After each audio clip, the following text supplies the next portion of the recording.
Welcome on in. This is the RotoWire Fantasy Football Podcast for Thursday, January 19th. We are diving into NFL Divisional Round as the playoffs heat up. Some say this is the best weekend of the NFL season every single year.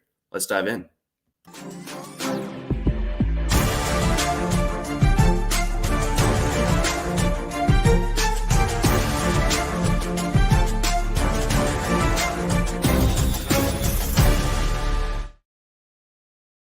Welcome on in. This is the RotoWire Fantasy Football Podcast. I am your host, John McKechnie, joined as always by Mario Puig. It is NFL Divisional Weekend. We got four amazing matchups to get us through this weekend. But before we get into that, Mario, what were your big takeaways from last week's action? Oh, well, I guess, more than a few. I was pretty shocked at the outcome of the Chargers game. Not shocked at the Lombardi firing. Am shocked, however, at Staley not getting fired, and especially the GM not getting fired. That was crazy. Not so many surprises, I guess. Or let me see. I guess that's like all that really jumped out to me. There wasn't enough shocking things otherwise to really stick in my mind, I guess. Yeah, I mean, the Niners-Seahawks game, good game for the first half, but I wasn't too surprised that the Niners were able to pull away in that one. I actually was a late joiner to the Jaguars-Chargers game. I turned it on, and it was like 17-0, and I was like, oh, well, this isn't looking good for me. I remember I picked the Jaguars to win that one, mostly because I thought that Staley was a bozo, and it helped a little bit that Mike Williams was going to be out, but I didn't expect a 27-point come from behind win, that level of pantsing for the Chargers brass, but there we were. Yeah, I thought the Chargers would win easily, not as much as it initially looked like they were going to. I thought they were going to win by like, I don't know, a touchdown, maybe 10 points or something. And so initially, like I was kind of like, aha, right again. And then when I noticed they're up like, what was it? They had 17 points or whatever it was, or off of four interceptions, they had like 17 or 21 points. And I remember thinking like, like 11 minutes left in the second quarter or whatever, and they had all those interceptions, and it's only like 17 points is all they got out of it. That seems like they should have more like 31. Oh, it'll probably be fine. And then then it turned out the way it did. So I was happy to be wrong, I guess. I can't believe the way I ended up being wrong, but I did want the Jaguars to win that. So not that I wanted Staley to get like I kind of hate some stuff about Staley, but I don't actually want him to get like fired or otherwise disgraced, So I was not happy to see that, even though the Jaguars winning was cool, in my opinion. Yeah, I thought you made some good points last week about Staley, where he can be a little bit too deferential to certain things and not apply his own common sense. If he gets that figured out, I think the Chargers can be in very good shape. And part of common sense was obviously the firing of Joe Lombardi. Yeah, but also Telesco, because as much as I hate certain things about Staley and certain things that he's done are just ridiculous, I don't even think this loss was his fault. I think they would have lost that game even if Mike Williams was playing. The issue is they can't hold a lead. They can't play real football. They can only play like they can play like arena football or whatever, CFL or whatever that is. But when they get a lead, they can lose it better than anybody, because it's like you can't actually run a full NFL off like in all situations offense with basically like draw carry personnel. Like you can't ask Austin Eckler to keep you the lead even if he gets you the lead in the first place, because he's not built for it. So they can't play between the tackles. They forfeit like a third of the field every single play. It's like you just can't win over the long run playing that kind of football. No, it kind of reminds me of how the Ravens, like they never have any receiver talent, but they've invested in it. I feel like the Chargers, to a lesser extent, they've tried to get running backs. Josh Kelly and Isaiah Spiller. It hasn't worked.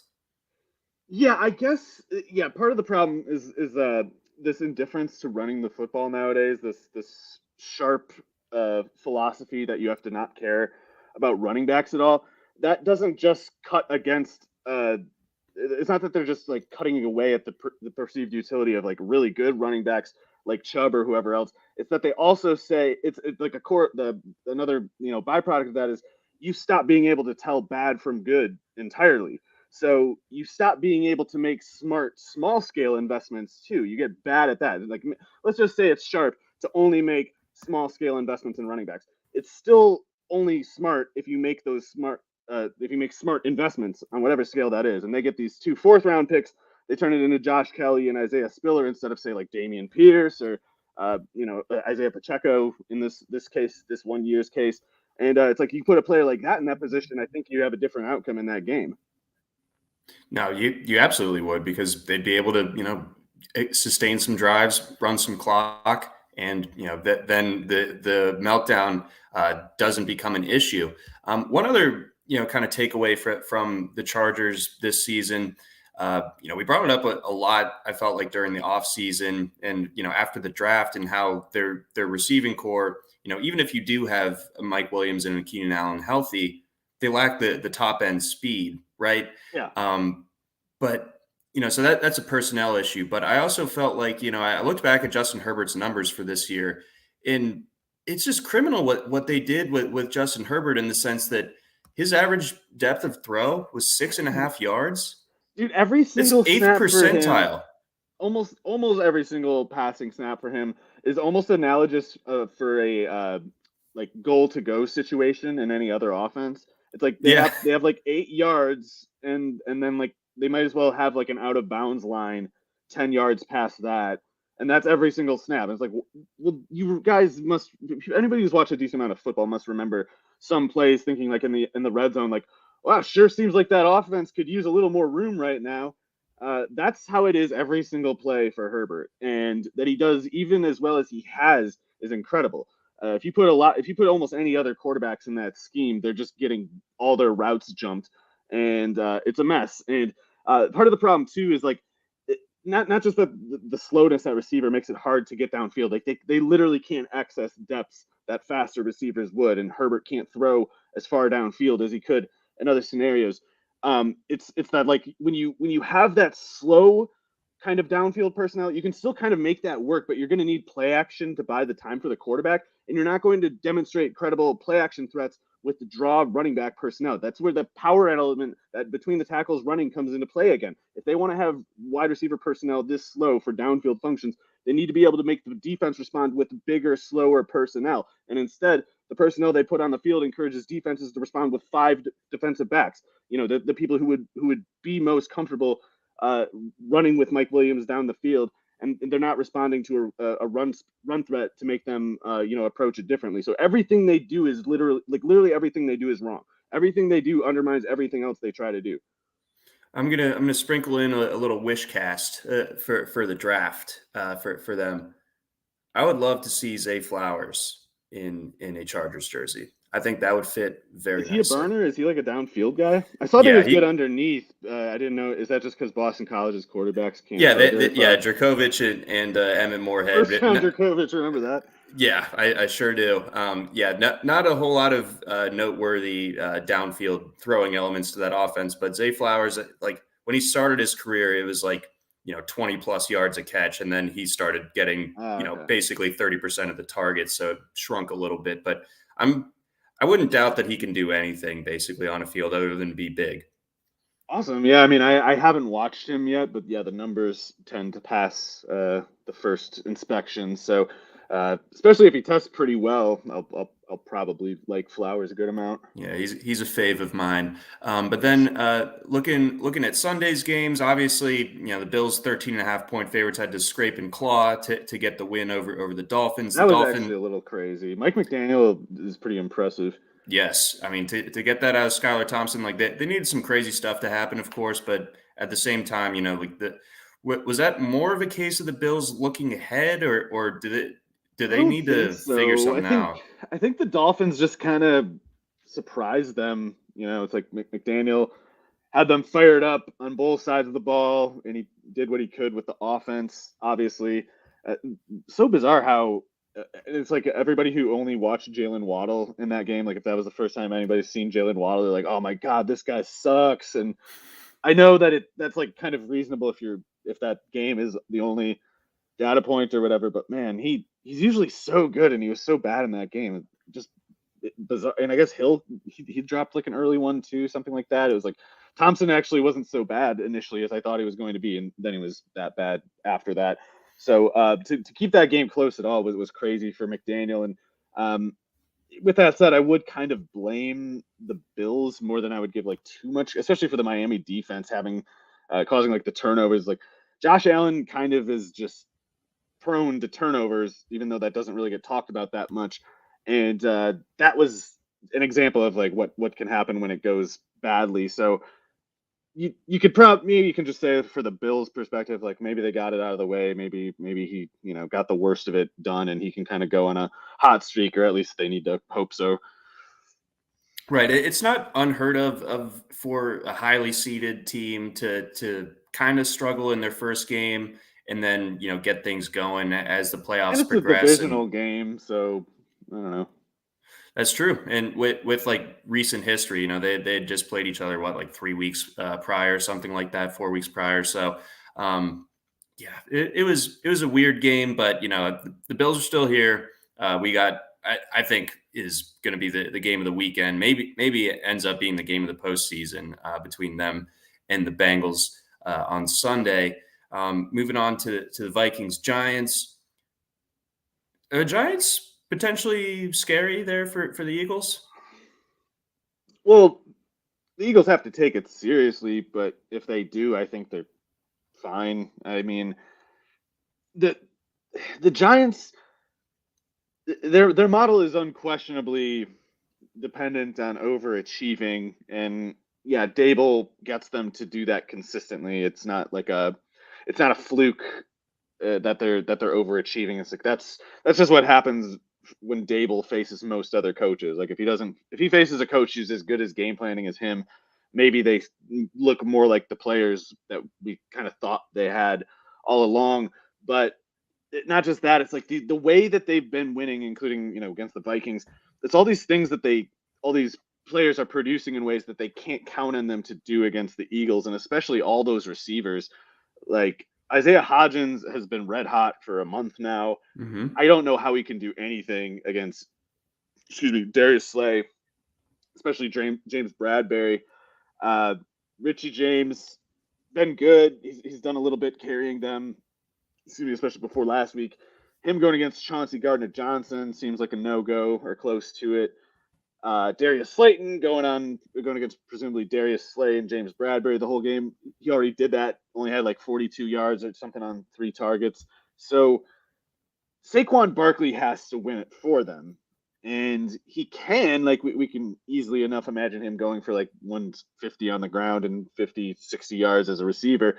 That's not that difficult to imagine, but that's also not the, that's not the typical outcome for Barkley. It's like he has a game like that, every month and a half, 2 months, something like that.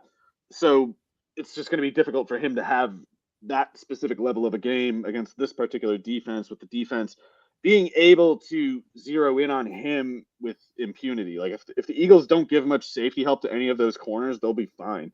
So if they want to put an extra person, like a robber spy on Barkley specifically, they should be able to do that. And then you're down to just, can Daniel Jones run for like 100 yards? And I doubt it. And people are also losing sight of the people lose like the context of all of Jones's usage. Like his passing has been very like play action heavy, and they try to limit his exposure. And if they expose him more than they have, they're likely to see those returns decline. And in that same context, this rushing threat is there. This occasional rushing threat. And if you try to make that like a basis of your offense, you're all of a sudden going to have these plays where Daniel Jones is just bootlegging and running just uncovered for like 20 yards. Eventually there will be some guy there to hit him very hard, and then you won't run it again. Yeah, that's a good point. We'll unpack that game a little bit further. And Jones was running all over the Vikings in the first half, and then the Vikings kind of buttoned that up in the second half. But when it comes to the Vikings, what's the path forward here? Cousins was on a 1-year deal. I imagine that they'd run it back with him. You still have an impressive core on offense, of course, but the defense, like we kind of were mentioning all season, was going to be the Achilles heel for them, especially in the secondary. So, is this something where if they just make a couple moves in free agency in the secondary and in the draft, that they're able to kind of get back here and win as many games next year, but look a little bit more legit doing it? Obviously, they were like basically by points differential, like the worst 12-win team ever. Yeah, they were like an 8-8 team in the old league. They're in a tough spot, I think, because they have like this burden now of some level of expectation, even though they weren't good. Like people are having high expectations for them, not on the basis of it's year two, it's time to show something. It's gonna come on, go 13-3 again, and that's probably not happening for like 5 years or something like that. So, even if they're a good team in the time in between, but I don't know if that's a given either. It's like Dalvin Cook is probably about toast. Kirk Cousins was a problem this year, and I don't know if it's because of decline in his case or if it's something to do with the system not suiting him as well as the previous ones. But all of his production to the middle of the field this year was just it's like amazing they could run the offense at all with how bad it was. And the only reason they could run the offense at all was because of Justin Jefferson doing Jerry Rice things at the other one spot in the offense. And aside from him, I should have run the numbers on this. Kirk Cousins' numbers throwing to anyone who isn't Justin Jefferson this year must be something like it must be like 5.8 yards per attempt or like 6 yards per attempt or something like that. And that like only no more than like 65% completed. So that's a you punt all the time offense. You don't score any points with that offense. And yet that's what they were doing to everyone other than Jefferson and specifically in the middle of the field. It's like KJ Osborne had okay numbers last year. This year, just 6 yards a target. TJ Hawkinson they traded for him hoping that would fix that issue. They're thinking like, oh, well, Kirk just needs some more yards after the catch in the middle of the field in the slot. And then you look at TJ Hawkinson's numbers. It's the same thing. It's almost identical to KJ Osborne's numbers this year. So there was something about this year between either Kirk Cousins or the offensive scheme that made him probably like a bottom five passer in the middle of the field, bottom five passer to anyone other than Justin Jefferson. And that's insane for that to be true. And I feel like it's gone basically unnoticed. So, in any case, they have to change the offense or they have to change the quarterback or both. And it might be both. I don't know. If it's just the quarterback, that's no easier of a task. I mean, that like blows up the whole thing potentially. Right. So they got to get rid of, I think, yeah, I don't know. I guess their draft capital might make it a bad time to try to build around a rookie or whatever. But if they can get a decent rookie, do it. Cousins is toast. This offense might be needing some reevaluation in general as a scheme. Dalvin Cook, they got to move on from probably to shore up some other areas. I will say they probably won't make that many investments in the secondary, or at least fewer than people want to expect. To be fair to them, and Booth and the Missouri one were hurt all year. The Right. fourth round That's a Missouri good point. one. So if those guys turn out to be as good as they seem to be, and they both I thought were good prospects. Yeah. They should be able to do better than whatever Chandon Sullivan next year. My son Chandon. Let's see. But I guess if there's some seismic changes, especially at quarterback, do you feel confident about Justin Jefferson being the fantasy 1-1 next year? I don't know. I think he'll be fine. Like to me, it's pretty possible that Kirk Cousins has just been some version of not good, or even maybe less than average. Certainly this year, maybe even longer than that. I don't know, but this year Cousins just wasn't good, and I think for Jefferson to be able to so Jefferson had such better numbers than the rest of the Vikings targets, right? Like I don't think that's from the offense selling out the rest of the guys or anything, or I just think he's that much better than everybody. And a quarterback so bad as to make a player like KJ Osborne average 6 yards a target, TJ Hawkinson 6 yards a target, is only bad enough to keep Jefferson to the box score that he had this year. So worse than Cousins is possible, definitely, but it's hard. I think it might be surprising how much they could go to a conventionally regarded as bad or inadequate quarterback and see how little changes for it.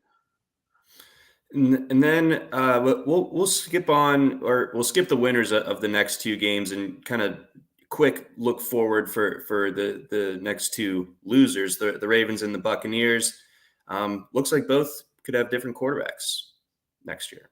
So Yeah, I Tampa Bay mean, apparently going to have different everything except the head coach. That's weird. yeah, no, Bowles. I like Todd Bowles. Yeah, he's out of his element, Head man. I mean, coach, not there. it seems like an absolute circus right now. So Tom is definitely gone. I'm like, man, can we get Mike Evans out of there too? Can we get I don't know. I guess Antoine Winfield's young enough that he can go through a rebuild, but man, get Evans out of there, put him on a real team because this is about to get ugly.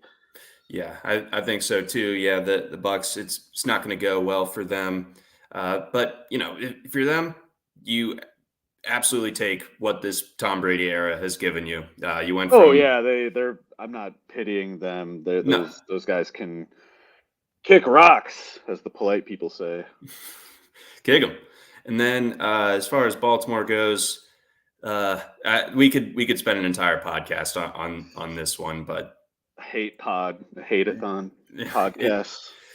I mean, I respect how they played on Sunday night. The visual of Sam Hubbard looking like a Morton Joe on the sideline after running back that touchdown.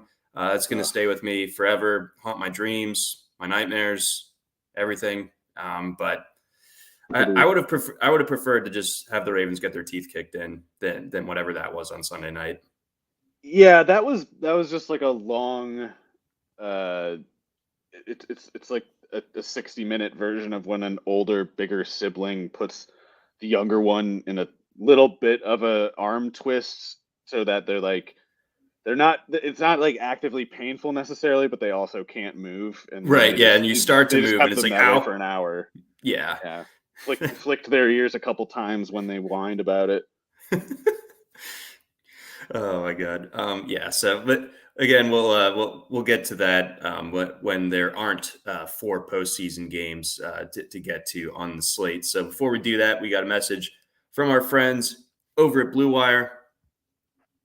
And now let's kick things off at Arrowhead, Mario, where the Kansas City Chiefs 8.5-point favorites against the Jacksonville Jaguars, who again just had an unbelievable comeback victory at home against the Los Angeles Chargers. So do you think the spread is right? I kind of think that this is where the Jaguars, I don't know, I wouldn't call it luck, but this is the end of the road for them. And I think the Chiefs come out and just kind of really, really take it to them. Yeah, I would definitely pick the Chiefs to win, and it could be by double digits, let alone the 8.5. But I don't know. It's tough for me to think this one through. I feel like there's a lot of volatility. There's a lot of like subtext to read into. Both of these coaching staffs have a ton of the Chiefs coaching staff has a ton of playoff experience. Doug Peterson has a good amount as one part of the Jaguars side, obviously. Uh, and Steve Spagnuolo specifically is the one that I wonder about, the defensive coordinator for the Chiefs, because that guy must have like 30 playoff games of experience by now or something, and he's got more than a couple instances of seeming to turn it on more in the playoffs specifically. I guess you'd say, especially when he was the defensive coordinator of the Giants, Right. and they beat the 18-0 Patriots, but he's also done it a little bit with the Chiefs, but he also almost kind of not that he necessarily blew it. I guess the personnel wasn't so great, but like last year against the Bills, like that was no masterclass of a defense, of course.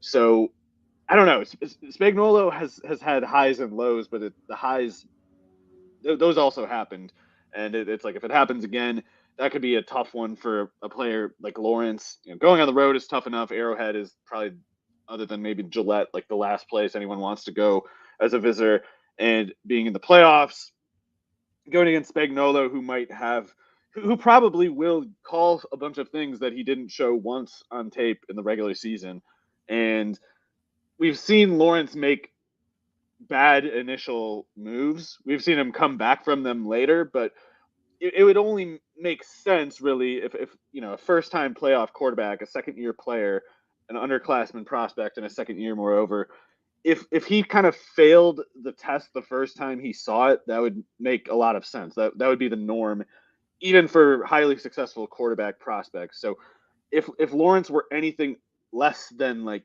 not good enough to win this, or anything more than not good enough to win, that would be pretty much a triumph for him. So especially with all of that noted, it feels like the 8.5 at the very least is not as risky of an 8.5 as it might normally be. It's not an 8.5 like last week's between the Ravens and the Bengals. It's like the way it can go wrong for Lawrence is one where the Chiefs score with the turnovers and don't necessarily take much time to do it. So rather than everybody just running out the clock for 45 minutes until someone pulls away at the end, it's like if the Jaguars make mistakes, it can look more like the first 20 minutes of the Chargers game or something, and they probably don't come back much or at all from it in the case of the Arrowhead scenario. So the other thing that's different from the last time, and I'll talk about this in the cornerback article for this week, which I'm going to make a no paywall just because there's like not as many games people reading at that point in this point of the year. But Christian Kirk had the big game against the Chiefs the last time, but that was when L'Jarius Sneed was still playing the slot most of the time for the Chiefs. And lately, it's been more the rookie Trent McDuffie. So that's a little bit of a wild card, but it's not as good of a matchup as it would normally be for Kirk to get against a rookie. McDuffie's just like prototypically built for like slot kind of coverage and maybe even receivers like Kirk specifically. So you'd like it a lot more if it was most other rookie corners, but this actually might be a tougher matchup for Kirk than the first time. And not just that, it frees up Sneed to cover Zay Jones. So if Sneed's on Zay Jones, I'd say Sneed has the upper hand there. Marvin Jones has the everybody has the upper hand against Marvin Jones. If Kirk doesn't go, it's just Ingram and ETN, and they're dangerous enough. Then the Chiefs definitely have to be careful with those two. But it's like it's not a bad starting point for a defense if you just like we have to keep like Evan Ingram and Travis Etienne under 200 yards and we win. Right. Yeah. So with this potentially being tough for Kirk and Zay Jones, yeah, that limits those options for Lawrence. And it was already, like you said, going to be a pretty tough environment to be playing in. I at once think that he like kind of got his playoff jitters out in spectacular fashion in like a one burst, but this still, I think, presents a uniquely tough challenge for him. I expect the Jaguars to maybe struggle to get to much over 20 points in this one. I could see them getting over 20. I just think the Chiefs will finish with some kind of distance, and so it's like if the Jags get to 28, then the Chiefs probably got to 38 or something like that. Yep. So I'm on the Chiefs to cover here. As far as the Chiefs offense and how it matches up against this defense, where are the big advantages? I'm sorry, the Chiefs offense versus the Jags defense. Yes. Yep. Sorry. Yeah. So Tyson Campbell, I don't know how good he is specific. He's some version of good. He could be very good, but even if he's not very good, he's good enough that it encourages you to go to the other parts of the Jaguar secondary just because they are easier in comparison. Like maybe you can beat Campbell if you really need to, but why bother if you can find easier picking somewhere else? And especially the slot Trey Herndon, and not just him, I guess, but Darius Williams, who's been mostly playing outside after opening the year, mostly in the slot. Valdez Scantling had one of his few good games of the year against the Jaguars, and it's perfectly predictable. It makes perfectly good sense why that would be. It's because of those two corners. Valdez Scantling, he can outrun pretty much anybody in a line. Tyson Campbell, maybe he can beat him deep too, but Campbell can probably match Valdez Scantling deep. However, Darius Williams is like 5'9" and 3/8 tall. Trey Herndon is something like 5'11", 180, and he's not particularly fast.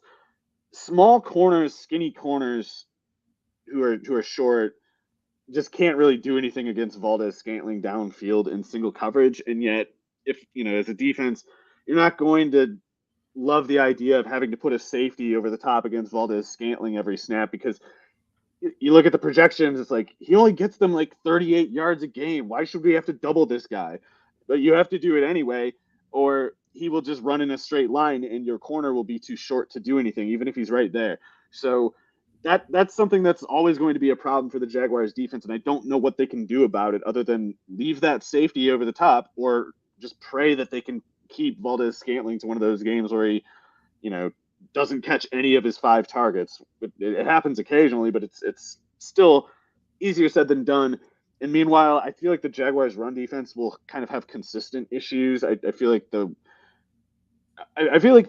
running like kind of an ambitious defense, and they've gotten a little better with it over the course of the year. But Mahomes' ability to just isolate little parts of the defense and test every single part, whatever part of the defense he wants in a given play from any part of the field, I feel like he'll eventually find some kind of like weak spot, something that the Jaguars just kind of can't really seem to deal with while also dealing with their prerequisite chores of accounting for the big play deep, accounting for Kelsey, whatever amount that they try to. Like it's always just going to be some part of and I guess most of the times this year it's like Mahomes finds Jerick McKinnon with no one anywhere near him, just like last year when he found Darrell Williams with no one anywhere near him, and we'll see. I've been skeptical that position, that function, that opportunity is likely to exist in the playoffs. But against the Jaguars, it probably does. So if it's necessary, it'll come down to Jerick McKinnon being uncovered somewhere, and Mahomes will find him, and it'll probably be that, or the Jaguars just kind of flail start to finish. And then, when it comes to Kelsey and when it comes to Mahomes is testing every little thing, I do feel like there's a good chance that the Jags just have to deal with a lot of Kelsey, at least early in the game, until they can show they can slow him down. How would they go about doing that? I don't know. I guess the safeties are Andre Cisco and Rayshon Jenkins, and I guess you would figure Jenkins is more the strong safety between the two of them. Maybe Cisco more of the open field coverage kind of guy. I guess that would mean Jenkins would be more likely to be anywhere near Kelsey as far as like slot type coverage goes. Yeah, I don't know. I haven't watched closely enough how they use Foyesade Aluakon on like tight ends and stuff. He might be more of like a sits in the middle, sits in some kind of zone coverage drop back kind of linebacker rather than like a one-on-one matchup kind of linebacker. But given how much he's being paid and given that he's built like a safety to start with, I'd kind of hope Aluakun could be part of the answer there, but I don't know. They're I guess more likely just isn't one. Yeah, I'm thinking huge game from Kelsey in this one, and again, I feel like the Chiefs are going to be able to win this one by double digits. But Jags, amazing story this year, considering where they were 365 days ago, unreal. What they were able to do this year. I will say it's all Doug and Trevor Lawrence pretty much. Trent Sure. Baalke is still a complete buffoon, and they should still be better. Man, if they had DJ Chark with this offense with Trevor as playing as he has instead of Marvin Jones, they'd be an actual threat to the Chiefs with that detail alone, in my opinion. But Trent saw differently. Oh, so we were being sarcastic in our Trent praise earlier. Yeah. Yeah. All right, let's get on to the Saturday nighter. We got the Giants going to Philly to face the Eagles, the 1 seed in the NFC. Eagles 7.5-point favorites. This, of course, the third time that they've met this season. The Eagles drummed them at the Meadowlands, and then I don't know how much you can really take away from the Week 18 game, but is this the starting point of a serious playoff run from the Eagles, or is this a team that gets by this week and is, I don't know if exposed is the right word, but maybe aren't quite ready yet to make it all the way to the Super Bowl? I think they'll be fine in this one. I think the Eagles pretty much roll in this one. Next week would be a different question. I think both Dallas and San Francisco would be pretty concerning matchups for the Eagles. 49ers more so, I guess, probably. But this week, like I was saying a little earlier, the Giants overachieve almost as a matter of policy, but they still they're going to be tested on that. Not in the same way that the Vikings were tested on maintaining their success, which is to say they needed this statistically impossible to happen. They needed like all these aberrations to just last forever. Like the Giants show up and actually play well enough to kind of do better than their projections would normally merit. But the gap between them and the Eagles is so much that in this particular sort of matchup, I don't know what they can really do. What they need is for Jalen Hurts to have an awful game. And I don't I mean, I would prefer that he had gone into this perfectly healthy and didn't have that recent time off. But I just think that the Giants' defense is very shorthanded in personnel after the front four, and these receivers against these corners, like you have to give up so much in the run defense that I don't know what the Giants' defense can do other than invite the Eagles to run all over them, and that might be their best option. But I don't know what reason we have to think that the Eagles would fail to respond. Like they can, if that's the adjustment, their counter adjustment is just, all right, Hurts is running it 15 times, Miles Sanders is running it 15 times, and if we only throw it 20 times, then that's all we throw it, and we're kind of content to play that game. So it could just kind of be like the Giants find out, it's like that we keep it closer this way, but we don't actually, close the gap. And basically they need better coverage personnel at corner. They need probably a little better linebacker personnel on defense. Like Martindale has been doing a really good job running that defense all year, and he's going to keep doing that. But that's just all more quickly to the point. They have such little talent in the back seven of that defense. It's crazy that they're ever competitive. And this is the playoffs is where you find the limits of overachievement traditionally. Yeah, exactly. So that this probably is the end of the road there for the Giants. But when it comes to the spread here, 7.5, do you think the Giants can keep it to that? See, that's a different. That's different. Especially if the way that the Eagles need to play, if the Giants sit back out of some sort of great respect for Brown and Devontae Smith, and then therefore invite the Eagles to run on them. The Eagles could run with great success and basically control the entire game, and still, especially backdoor cover, give up that kind of thing. Because it's like that the Bengals Ravens example from last week. If everybody's running even if it's not actually a competitive game, like the clock can run out so much faster that it's more analogous to playing like a 2.5 quarter game than a 4-quarter one. And it's like, yeah, if it's a blowout, the lead, you need time for that lead to express itself. And sometimes if you're running enough, you just sort of, whereas it feels more maybe like 42-10, maybe it's only 28-10 or something like that. And in this case, maybe it's, they go into the final 3 minutes up 13 points or something, and it hasn't been close all game, and the Giants still kind of just pad a touchdown at the end quick. Yeah, interestingly, the Giants are getting 65% of the betting money on the spread. I will say, I do think some of it is a feature, a predictable, repeatable sort of detail of the Brian Dable effect on the offense, but Daniel Jones has not turned the ball over much at all this year, and he hasn't faced extended exposure all year. Like so much of the Daniel Jones, hype that's coming out now, it's failing to note how much the offense that he's having this career year, yes, but note how much the offense still tries to hide him and wonder why that might be, and expect to find out why in a game like this. Yeah, and like the rushing ability from him, the Eagles are well aware of it, and they also face a better running quarterback in practice every day. So I feel like those corners don't need much help. They really don't. I mean, Bradbury and Slay shut down Slayton. Hodgins, even when he's on, he's not threatening you 12 yards downfield, And so I don't know. Deep pass rush. Did you notice Hassan Reddick has like 17 sacks this year? There's a lot. There's a lot on that defense. Yeah, they get after it. It's pretty scary. So I think my lean is to go with the Eagles to cover I this would one. take the And Eagles. Yeah, if they, it's got to be a bad game from Hurts, and maybe that shoulder thing is a cause for concern. But sure. I have to act like it isn't, and just kind of try to guess what these teams are at their base evaluation.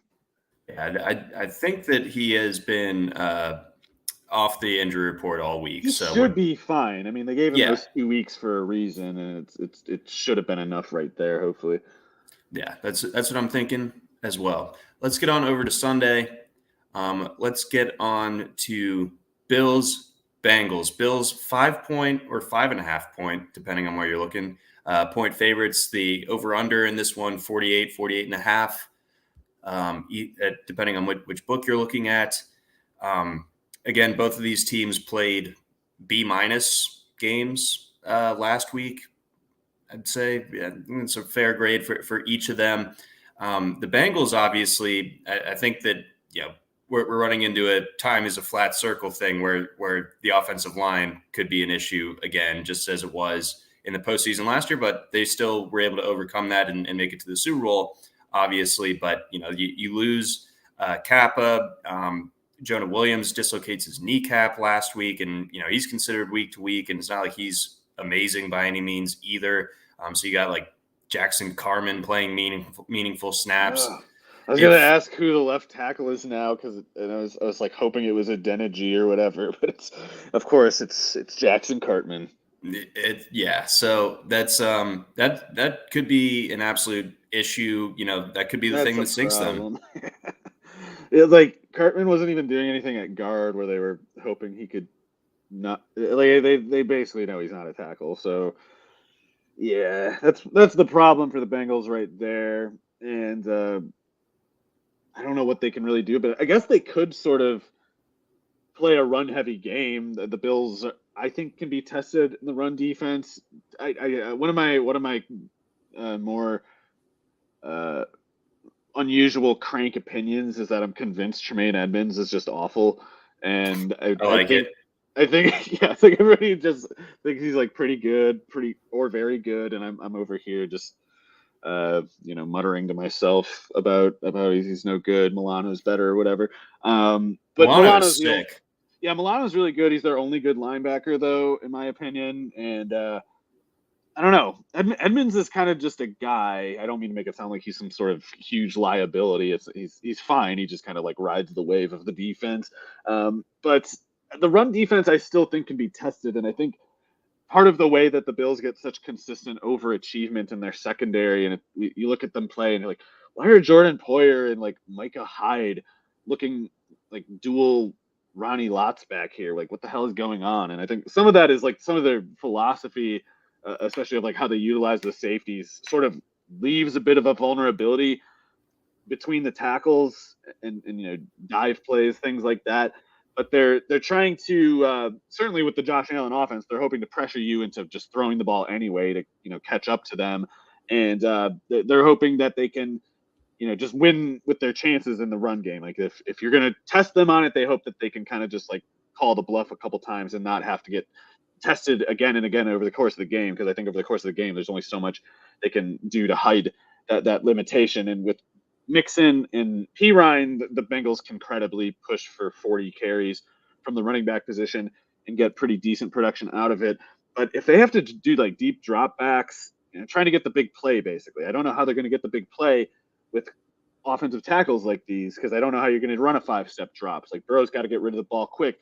Well, these corners do a lot of they get in your face and stuff, but they also they set up a lot of like kind of pouncing sort of looks to jump routes, and they bank on that.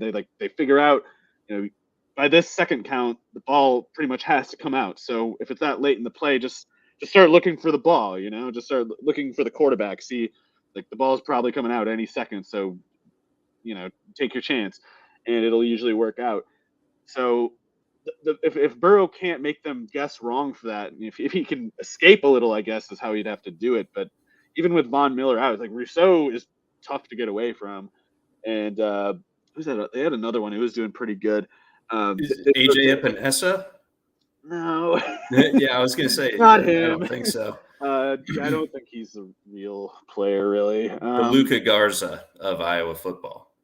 Yeah, I mean, he's great at the non-NFL game. You got to go in that. But I think I don't know. Kyer Elam maybe gets a little more work after playing well last week. They actually had him rotating with Dane Jackson, who uh, I guess he works well in their scheme. It's got to be better than like Levi Wallace was or whatever. But Chase obviously will make you run at some point if you give if Burrow gets to 4 seconds. It's like you need someone who can actually someone's going to need to run and chase pursue Chase. Uh, that might be easier said than done for the Bengals to arrange, but if they do, that the Bills are the ones who are kind of on the run in that point. So there's some things that the Bengals can do on offense, but I don't know. I'm worried because I definitely think Sean McDermott's the best defensive backs coach in the league, and he learned for many years under Jim Johnson in Philadelphia. He's playoff tested himself at this point. So I don't know. I could imagine this game being lower scoring than anyone would like to see. By the way, it's not just the Bengals offense that I have concern for. So I guess one thought that's bouncing around in my head as it pertains to the Bengals and the skepticism you can approach them with, given the offensive line problems. But is there a quarterback who's kind of better suited to like kind of know what to do in those situations than Burrow? I mean, he hasn't had a good offensive line since he's gotten to the league, and he dragged that offensive line to the Super Bowl last year. So I mean, it's not like that this is like Tom Brady, where all of a sudden a couple of All Pro or Pro Bowl level guys are removed from the equation, and the performance isn't as good, and he has to get rid of the ball extremely quickly. Like Burrow, he's still athletic, obviously only in his third year. Like he can move around. I think he doesn't get quite as much credit as he deserves for his athleticism. I feel like maybe this is kind of where I've come around to it. Maybe the offensive line issues could be overblown, but maybe if Von Miller was out there, then I would feel differently about it. But as it stands, maybe I'm not as petrified about Burrow just getting folded up as I would be. Yeah, fair enough. That's a tough one for me to sift through, just because last year, yeah, Burrow weathered that storm, but they still should have lost against the Titans. It's like if you get sacked, 9 times or whatever, Yeah, that was nuts. that's an auto loss against 99 times out of 100. And the struggles were real too. It's like it'd be one thing if every game for him were this thing where, yeah, he got hit 15 times, but he turned it over twice. But we'll take that 340 and 4 touchdowns every time. It's like he's got legitimately bad games sprinkled in there, especially early this year. Like that Pittsburgh game week 1 was just brutal. And like it shouldn't have been that hard, and yet it was. What's changed is Zach Taylor has generally done a better job game planning and managing play calling in games since then. So hopefully that's another thing that's in Burrow's favor if that was not last year. But it's just risky, and it's like Burrow's played in every type of situation. It's like at LSU, he had absolutely everything. He had the Monstars for his team, and he put up the big numbers. Like you said, he's had the opposite of that at times with dealing with this pass blocking that's could hardly be more difficult, especially in comparison to the LSU situation. So he's tested more than like his NFL playoff. Like I'd say he's got as much like veteran wiles factor as someone who's played like twice as many playoff games as he has. It's just all these things also apply to the Bills. It's just there's a lot of there's often in football, there's a classic scenario in football history of like having great players kind of just clash and one has to lose every time. But a lot of the times too, when you look at these players' careers at the end, it's like, yeah, those are the years that this guy and his team, they won those years, but then we won these years. And it turns out to be a back and forth over, a certain amount of time. That's probably what this game is. It's like somebody's got to win, somebody's got to lose, but it's probably not going to be because either team is clearly better than the other, and they're going to kind of just do this give and take for years, where they're going to lose some, win some, and to me anyway, it's like kind of anyone's guess who gets the first loss in that, those series of games against each other. Yeah, sign me up for a lot of Burrow versus Allen. I can totally get behind that. On the Bills side of things, obviously their run game continues to be an issue. So I mean, I'm not drawing the direct comparison to what we were talking about earlier with the Chargers, and I don't expect the Bills to get the kind of lead where they like need to choke it out for an It's extended there. period of time. But that is something that could potentially keep the Bengals in this one. But as it comes to Allen, how does this matchup look for him? And where are the weak spots in this Bengals defense? Who on the Bills offense could really kind of show out? So, like I said, I was saying I had those various concerns for the Cincinnati offense, but I'm concerned for the Bills offense too.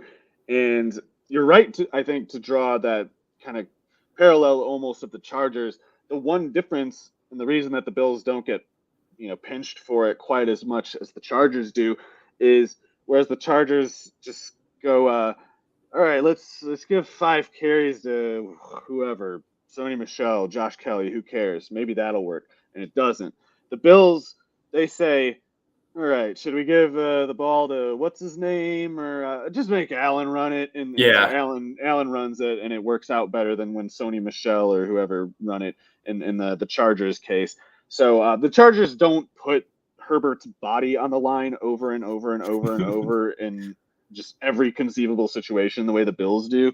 yeah, And not to be morbid or whatever, but that I think we've already seen it have a little bit of a cost on Allen. It's like he takes a lot of hits, and yeah, he doesn't take the worst of almost any of them, but there's a reason you don't see quarterbacks running 20 plus miles per hour into the teeth of the defense over and over and over in the NFL. It's even Lamar Jackson. It's like he is more of like, I'll try not to get hit kind of runner, whereas Allen just goes straight and just kamikaze every time at the yeah. middle of the defense. So that's their method. It's gotten better results, of course. I question, what kind of wick you're working with that kind of approach. But for one game, any given play, of course, it's like, well, yeah, Allen's the problem here. It's the defense that has to worry.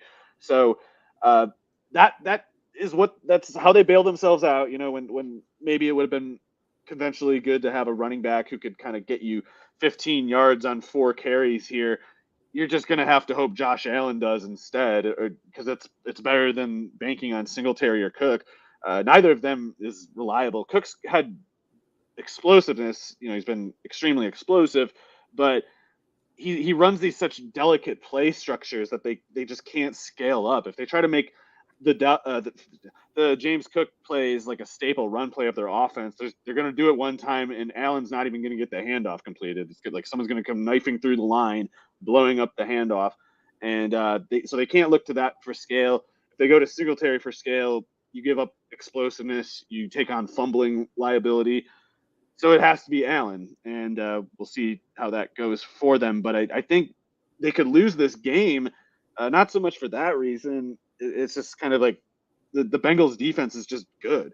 It's like there's a lot of teams. Like we've seen the Bengals defense give trouble to the Chiefs specifically. So if we think the Chiefs are basically the most feared offense in the league, and I consider Mahomes in himself the most fearsome offense in the league, so I consider myself in that group. The Bengals have to be a concern for anybody, including the Bills. And if the Bills have these sort of concerns, then it's a bad time to have your concerns. It's a bad time to have questions to answer when you have to go against the Bengals defense. So specifically, if Lou Anarumo finds a way to limit Stephon Diggs, right there, the whole game comes down to Josh Allen scrambling, I think, and running. All the slack will fall to that, because I just can't see a base rushing attack doing a whole lot for the Bills. I mean, Singletary and especially Cook can crack, a nice run here or there. The more like a draw, the better for them. Which is to say, the more serious in between the tackles, the worse for them. So I think it's kind of like a flimsy rushing attack that they can only go to for little bits of time, both because that's an inherent limitation of limited running back personnel like Singletary and Cook, and also because the Bengals will eventually stuff you. Like if you get a couple big runs on them, you should probably look at it as like, all right, we got what we can there. We need to find something else, or else we're just pushing our luck at that point. And like DJ Reader, especially when he's on the field, they're tough to run on. Like Logan Wilson might be a bit underrated as a linebacker. The safeties play really well, almost as well as those Bills ones. So if Diggs is contained from a Lou Anarumo, just kind of whatever custom game plan for dealing with Diggs, that reduces the offense to just Gabe Davis running too far downfield. So they use Davis too far downfield. Like some of those intermediate underneath targets that they basically give to Beasley and McKenzie, if they found a way to make viable routes and targets for Davis on some of those reps, they would get better results out of Davis and their broader offense. But particularly when they do this thing where Davis has to run 15 yards downfield for his targets, like, okay, you better have time to throw then. That's a far depth downfield, and Davis is not a speed guy. Can you block that long? I mean, it's not the most feared pass rush in the league, but the Bengals give you plenty to worry about in the pass rush. I'd say they're three strong at defensive end now, which is different from last year. Like Osai is going to kind of just sneak up on everybody, but he's going to get going in the next year or so. So I don't know if the Bills can bank on Davis getting far downfield, and even if he does, like Cam Taylor-Britt and Eli Apple are both big and fast corners. Like they might not be great or whatever, but Davis, in my opinion, is operating in a role that doesn't perfectly suit him. So I think the Bills got to worry with just as little as the fact that Taylor, Britt, and Apple totally match Davis's athletic traits. They neutralize the build advantage that he often has. He doesn't have ear. He's not going to be open. He doesn't have that much time to get open. If Diggs doesn't step up, it's just on Allen. Right, and you mentioned the safety personnel for the Bengals. Would that neutralize, that kind of other option when it comes to Dawson Knox? Right. The Bills have been going to Knox a little bit lately, and right. he's good for his role, but I think if they become dependent on him for more than his customary role, that's when you got to start worrying about stuff just going wrong. I think in ways that it could be, it could be a mundane version of going wrong. Like you throw it to him and he doesn't catch it this time. Last week he caught it. Maybe that's the only difference, but Lou Anarumo is going to have, I think, not necessarily the guy's always going to have a great game plan. Even the best coaches get, beat from time to time. Sometimes they have bad ideas, even if they almost always only have great ideas. So Anarumo is not infallible, but in general, if the Bills start showing a tendency, they need to worry about him picking up on it and instructing the Bengals defense accordingly. And so far, it's not often that you see the Bengals defense get blindsided. It's usually like they surprise the other team with how well they're playing, and maybe they kind of lose a little bit of it. Maybe they're not truly dominant as a defense, but they kind of have a way of just being more of a nuisance than you expect.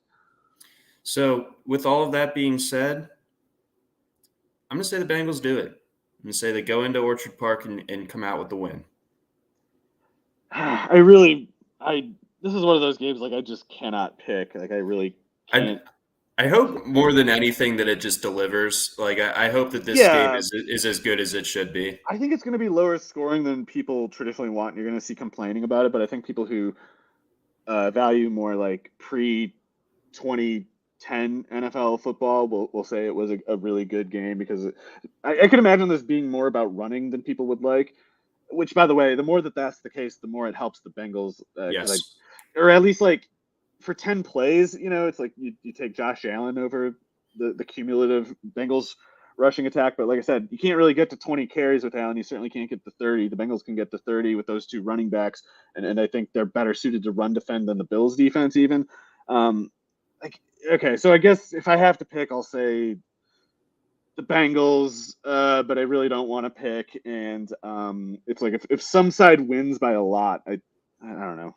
Maybe either side can win by a lot or lose by a little. I don't really know. But the less the Bengals can utilize that run game, the worse for them, I think. And I think because it would almost necessarily attest to either the Bengals being unable to run, which would just kind of be bad enough on its own. And also it could indicate the Bills scoring enough to take away the run option as a base function. So if by indirect or direct means, if the Bills can stop the Cincinnati run game, I like their chances more. It's just I am concerned about that specific thing. Right. Yeah, the people always say like the Bills defense is meant to stop Patrick Mahomes in the Chiefs offense, but Oh yeah, man. Bengals is a little different.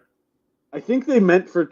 I think they also think too that Tremaine Edmonds is good enough to put some muscle in the run defense there. But yeah, I think if the Bengals stick with the run, Mixon and P Ryan are big backs. It's not going to be it's not going to be like a big explosion in the run game. But if they keep the game close for like a quarter and a half and they stick with the run game, I think they're going to eventually see linebackers just taking false steps, being a step slower than they were the first time, etc. Whereas the Bills can't really do that. Like if it's like they just like wear out their little running backs faster than they wear out the defense when they run. Yeah, exactly. So, yeah, I think Cincy does it. They got something to them. Let's round it out here. We got Cowboys, Niners. Speaking of pre-2010 football, Yeah. this is a classic NFC matchup. But obviously very different now. The Cowboys, interesting win on Monday night. I thought Dak Prescott played the best game of his postseason career to this point. Pretty much everything was working for them on offense. Special teams, obviously, not quite as much. Do you think that is like a factor going into this game? Like how rattled Brett Maher is? It could be. The yips are real. Like I especially for the first two missed extra points, I was saying like, guys, we can't cut Maher. He's automatic from long range, and for me, that's like all I really actually want out of a kicker. Is like if I have to just do a 2-point conversion offense or something, I guess I'll just do that as long as the kicker makes 60 yarders whenever I want. Are you kidding me? Like Maher has the NFL record. He has 4 made 60+ yard field goals. That's crazy. He has more than Justin Tucker. Everybody more than Morton Anderson. He of all kickers has the most from beyond 60 yards, and he's like, especially after that game, I'm pretty sure he's more reliable from 50+ yards the past 2 years than he is on extra points. So maybe all Dallas really needs to do is just either let the clock run out 3 times or go to the ref and say like, we would like to kick this from our 35, not our 15 or whatever it starts out at, and just let him kick 50-yard extra points. I mean, problem solved. Problem As solved. far as I'm concerned. Dang. But yeah, it's like I don't know. I'd have a lot of trouble cutting a kicker who can make like 90% of his kicks from beyond 50. That's crazy. So it's a very Dallas Cowboys kind of problem to have. Like they kind of have a way of inventing new kinds of drama that you just sort of you felt safe crossing it off as a possibility before. It's like, let's see, how are the Cowboys going to blow it this year? Like, ooh, what if they have a kicker who is just godlike from beyond 50 yards, but the catch is that he misses 4 extra points at a time in a row, and maybe they lose in the playoffs because they it comes down to an extra point rather than the more classic story of the field goal, the last second field goals. Like he'll win you the last second field goal, but if it's in any point in the game extra point, he misses it and blows up the whole thing.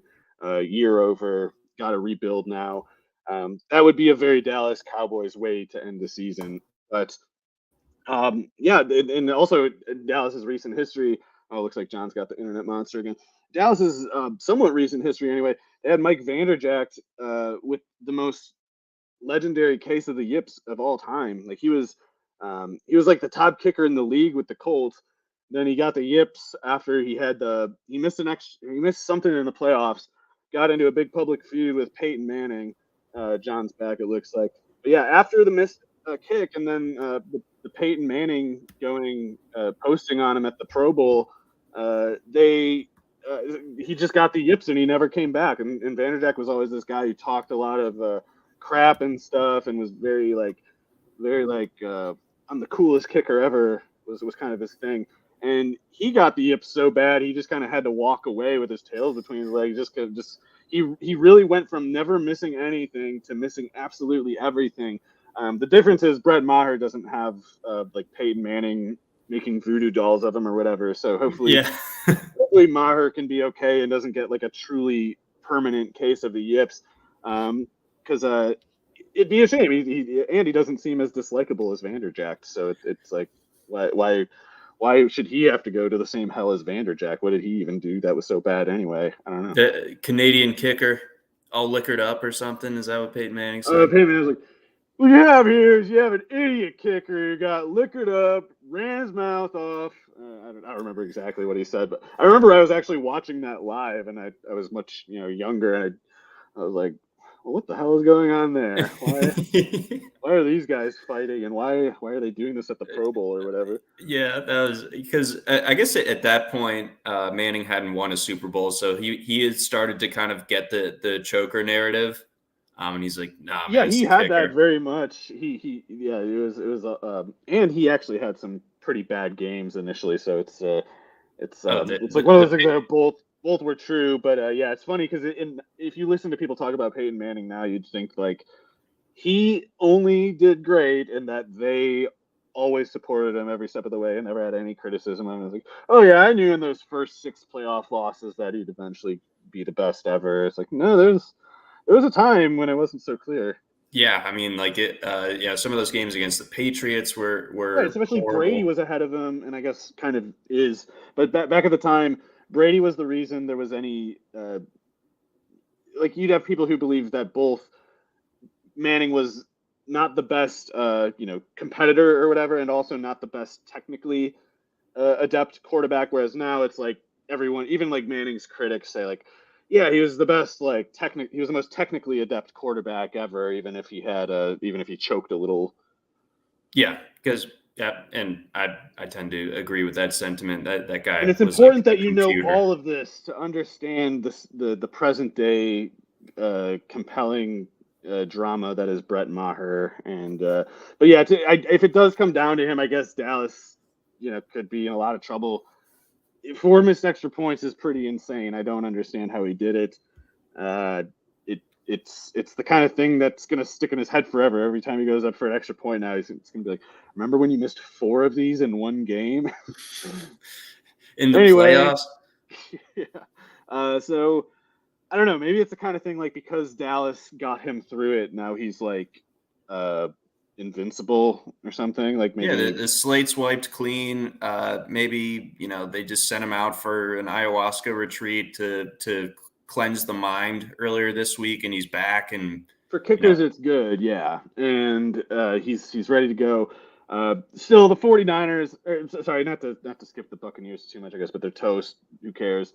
yes, Dak was good though all along, so it's not, especially with the San Francisco defense showing some cracks lately. It's not. It's still dangerous for Dak and the Cowboys offense, but it's not. I'm not quite as worried for them as I would have been like 6 weeks ago. And again, that's more from the kind of proactive perspective of the 49ers defense. I never really bought the idea that like Dak just sucked or whatever. It's not like this last game convinced me that he's actually good. I thought he was always actually good, but the 49ers defense was so good earlier the year. I thought this is a total buzzsaw. Like anybody other than Mahomes and like maybe somebody else is in trouble against this defense. Whereas lately they've been giving up big plays, and I guess it's something that I should have seen coming because their cornerback personnel is still bad. It's like they got Travarius Ward, who got smoked himself against the Seahawks, and it's like, God, if Travarius Ward's getting smoked, what can we even do about this? Like, we got nothing. He'll probably bounce back just because he's not a bad player. Although he did look almost kind of like hurt on that one deep pass to DK Metcalf, so hopefully he's not dealing with a tweak or whatever. But he'll play better. It's the other corners that are the problem. Not even Jimmy Ward. Like Jimmy Ward in the slot has been good.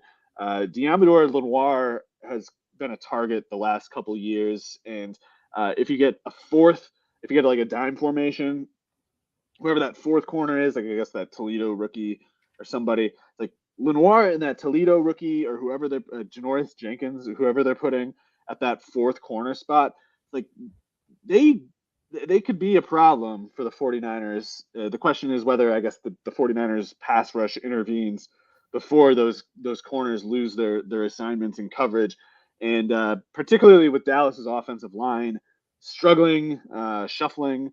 I believe the Jason Peters at left tackle, Tyler Smith at left guard, Tyron Smith at right tackle last week was the first time they've trotted out that combination. Continuity is really important on the offensive line. That was kind of concerning to me when they made that switch. Like, just leave Tyler Smith at left tackle, have Connor McGovern be the left guard, put Jason Peters on the bench. He's 42. This is ridiculous. Just this is all you got. Just stick with it. Like, hope they get better, because you're not going to get better by benching McGovern, moving Tyler Smith to a different position, and then putting Jason Peters on the field. I will say I have a direct historical comparison to that. The Ravens 2012 Super Bowl run. They had benched Bryant McKinney, then they put him at left tackle for the start of the postseason and put Osemele at left guard or something, and it worked. But that's it's some esoteric knowledge right there. Like, yeah, even I forgot that one. But yeah, I think it's there's no Bryant McKinney. It's the old man Jason Peters, and also he's hurt. Right. So I guess they're going to have to go back to the Tyler Smith at left tackle and McGovern at left guard kind of thing. But in any case, this is really not the defensive line that you want to run into while you're pondering your best offensive line format and making switch at left tackle, whichever way you do it. So, yeah, it's bad. The 49ers defense, I was just talking about how they've been getting worse lately. Right. It's possible that tide turns a little bit the other way up, especially in the defensive line, because I guess it's been about 6 weeks they've had Armstead, but they're just now getting Kinlaw back to his customary workload. So Armstead, Kinlaw, Bosa, that's a lot, and Ebukam or whoever else, that like everybody that they're putting in to rush the passer is causing problems, and they might look even better as the playoffs go along here, and that would necessarily be at Dallas' expensive. So, and if Dak's getting just clobbered all the time, like, yeah, then he's probably going to turn the ball over eventually.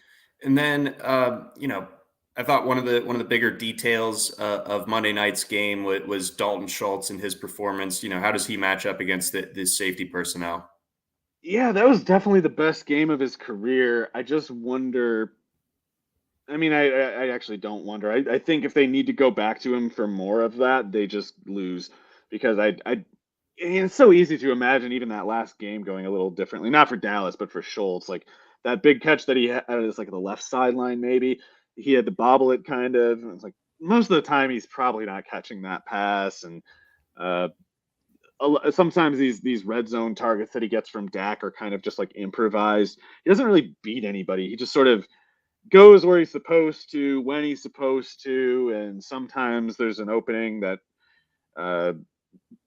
flows to where his route was going to be anyway, and he plays hard and stuff. He plays smart, but I don't think he can dictate anything. The most he could dictate this game is if he is deemed worth the attention of Fred Warner. And if you're Dallas, if you take a 0 for Schultz in exchange for keeping Warner away from CeeDee Lamb, you do it. And by away from CeeDee Lamb, what I mean is you would really in this matchup, you'd really, as Dallas, like to be able to set up a matchup where you get CeeDee Lamb going across the field, and especially if he's being followed by Charvarius Ward, you as Dallas want to take Ward laterally as much as possible, as far across the field as possible, because Ward's at his best just going vertical on the sideline. He's tall and he's fast and he can jump high. But going laterally is not what he does best. What he's best at is going in a straight line and jumping and knocking the ball down if you try to complete a pass down the sideline. So if he has to track CeeDee Lamb across the field, and he might not, I mean, they might do some kind of zone thing in anticipation of this. But if Lamb goes across the field and Fred Warner's there, that's just as bad as any other scenario, pretty much. It's like you got to get him running across the field and hope Fred Warner's worrying about something else. Because if Fred Warner on any given play is thinking, I just got to shut down Lamb, I got to watch Lamb on the crosser, like that's you're back to needing Schultz to make a big play for you, and maybe he can make some play, but against a defense like this, I think the catch is more likely 6 yards on 3rd and 8, something like that. So all right, so that I'm definitely gonna be keeping an eye on what or how exactly Warner is deployed. Maybe T.Y. Hilton and Gallup need to step up against Lenoir on the other corner. I mean, Hilton, you can Hilton still looks run fine fast to me. I don't know why. I mean, there's got to be some kind of catch. Like maybe he just has fresh legs and being 33, 34 or whatever, maybe he's going to get to snap 100 and all of a sudden run a 4.6. I don't Yeah. know. But he looks pretty fast right now. And yeah, if they get a one-on-one with Lenoir on T.Y. Hilton and Dak gets 3 seconds, that's something Dallas needs to go deep on because you're not going to get many shots like that. And when there's so many other ways you could imagine production being stalled by the 49ers defense, like you need to keep your eyes open for that, big shot. It's like you got to be patient for it maybe, but when it's there, you need to take it because you're not going to like grind your way to first downs otherwise. Like you need the big play to shovel them and get you like a quick burst of points that you don't normally get in the baseline projection. And then you need to lock in your anomalous game that way. And then on the other side of things, the Niners offense looked great last week. Do you It was think it easy, man. That was one of continues? the most uncompetitive defensive. It's still not being properly contextualized. The Brock Purdy numbers, of course, were really good, but more than anything interesting to say about Purdy is I think there are things to say about just how badly the Seahawks defense was beaten in that game. I mean, like those throws that Purdy was getting set up were plays that you only see when a defense has been completely conquered. Like they were annihilated. That was ugly Yeah. how badly they were getting beaten. And yet you see a lot of the talk now. It's just like, oh man, Purdy really lit them up. Like, in the same way that almost literally any quarterback who has been on an NFL roster going back 40 years would have. Like I actually can't think of any quarterback bad enough to blow those throws that Purdy was getting set up. And like it's good for Purdy that he's poised and he doesn't look a gift horse in the mouth and then I guess to keep the metaphor going, throw it at the horse's face really hard at point blank. But like that's the kind of like he's it's bumper bowling, it's whatever you'd like to call it. But like the throw to Debo was basically like a warm up. That's like playing catch with your dad football right there. And your dad runs 70 yards after the catch against an NFL defense. Everyone cheers for you. Must be nice. But it's if those yards after the catch aren't there, if there's a defense getting in the way of the initial throw, which he could have done, he could have granny style passed like a lot of these throws that he made, and it would have been the same exact result. So if you believe the game will continue to be that easy for Purdy, then yeah, he can keep making those plays, and he can probably make some plays that he wasn't tested on either. I mean, it was so easy. Like I would concede that Purdy didn't get tested himself either. Like it's not as if he had to strain to make any of these plays. So he could do more. We could see what he looks like when he has to actually like grind a bit and dictate a little bit, but he hasn't done it yet. The one times that he's gone over 30 pass attempts in the game was against the Raiders, who are awful, and there was that other really bad defense. I can't remember who. Anyway, the Raiders game, even that one, you started to see it fall apart when Purdy got over like 30 pass attempts. The big plays started being more infrequent, more incomplete passes. He turns it over, which he normally doesn't do. So the Dallas defense can bring about some of those kinds of risks. I just think the 49ers should be fine because I don't think Dallas can stop the ground game with the 49ers. And especially what I wrote about this a little bit in the cornerback article for this week. I think you're going to see Shanahan not just to maybe a little bit to send a message kind of, but also as a matter of practicality, he's going to try to get Deebo Samuel lined up one-on-one against Trevon Diggs in the ground game. He's going to try to make Diggs tackle Deebo Samuel. And I don't know if you saw it. I don't know if this is always a problem. To be fair to Diggs, I don't usually notice him as much as I did last week, but he looks like the trope about the caricature of Deion Sanders being like unable to tackle. Yeah. Like that was Diggs last week, man. It was crazy. I mean, I guess he was trying, but if he hadn't been trying, he would have done about as well. So I don't know what the difference is worth. If he's squared up against Debo's gonna like break his collarbone and then run for Yeah. a touchdown. Yeah. So the physicality of this Niners offense, I think is going to be a problem. And I think I don't know if Purdy has the goods to like get it done for next week or in the Super Bowl. Super But Bowl's where it's a problem, yeah. But this week, I just think that there's enough variance to this or variability to this Niners offense where they can beat you in so many different ways where he doesn't have to be anywhere close to not like he's been Superman, but they can hide him effectively and still crush. Also, Dan Quinn has been running a little bit different of a scheme with Dallas than he did with the Seahawks, and even the Seahawks are running a different scheme now than they did with the Legion of Boom era. But Dan Quinn is a Pete Carroll guy, and Shanahan has made that Seahawks defense really suffer a lot. So it wouldn't be terribly shocking to me if Shanahan goes into this game having identified basically a weakness in the Dallas defense that no one else has or no one else has been able to exploit. And I bet it's in the ground game. Christian McCaffrey and Debo, I think, both run for quite a bit here, and maybe even other people too. I think you almost, if you're the 49ers, you almost want to make this your Mac Jones road game or whatever. Or was it? No, it was in Foxborough. It was Buffalo, I think. Oh, it was Buffalo. Okay, so yeah, it's at home. There's not low temperatures or wind, but just maybe act as if there are, and the rest should work itself out.